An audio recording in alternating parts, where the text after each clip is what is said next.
Today we're making some bouncy spring text. You know, that satisfying springy look. And we're gonna do it super quick with the Lines Connection tool. Real quick setup. Grab MotionDesk Panel from MotionDeskPanel.com if you haven't already, install it, then hit up the Market section inside the panel. Lines Connection is right there, along with a bunch of other goodies.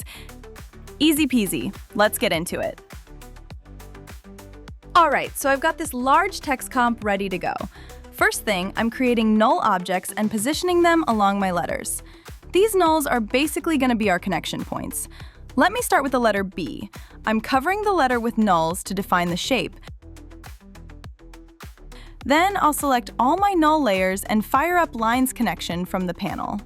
Now I'm heading into connection mode and setting the connection type to loop, because the letter B connects back to itself, right? Next up, line style. I'm gonna pick my favorite style here. Let's go with zigzag. I'm also enabling the segments option so I can fine-tune the segments on each part of my line later.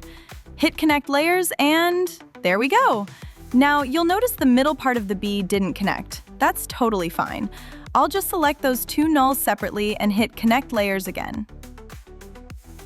Perfect. Now on these new shape layers, I've got full control over the line settings.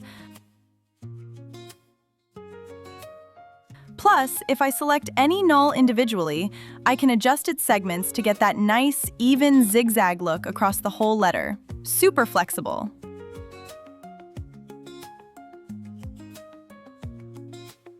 Now I'm going to select all the new layers for this letter and pre-compose them. Keeps everything clean and organized. Next up, the letter N.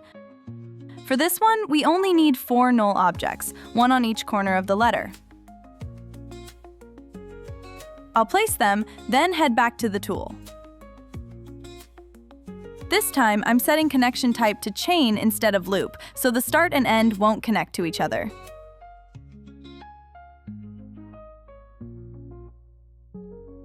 And I'll pre-compose the N layers too.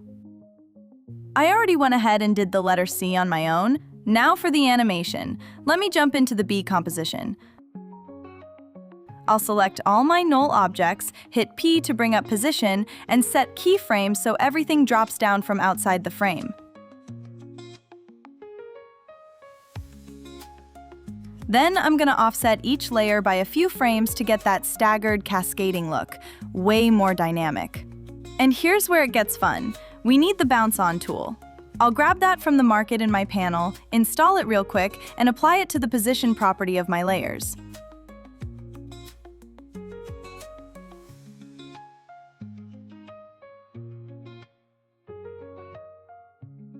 This is going to give us that sweet, springy bounce. Now let me jump into the N composition. This time, I want to animate the zigzag lines themselves. Give them some life. I'll select the null layers again, run the tool, and now I'm applying the spring effect. This is where things get interesting. Then I'll animate the position of the nulls just like before. After I've got my keyframes set, I'm hitting them with Bounce On again. Gotta have that springy feel. And to really dial in the animation timing, I'm shifting layers forward and backward in the timeline by a few frames until it feels just right. And there you have it! You can use this same workflow on any other letters, and honestly, add your own creative spin to it. There's so much room to experiment and create even cooler stuff. All right, that's a wrap. Want to explore more awesome tools like these? Swing by MotionDeskPanel.com. Download the panel if you haven't already, and check out the whole lineup in the Market. Trust me, there's some cool stuff in there. Thanks so much for hanging out, and catch you in the next tutorial. Happy animating!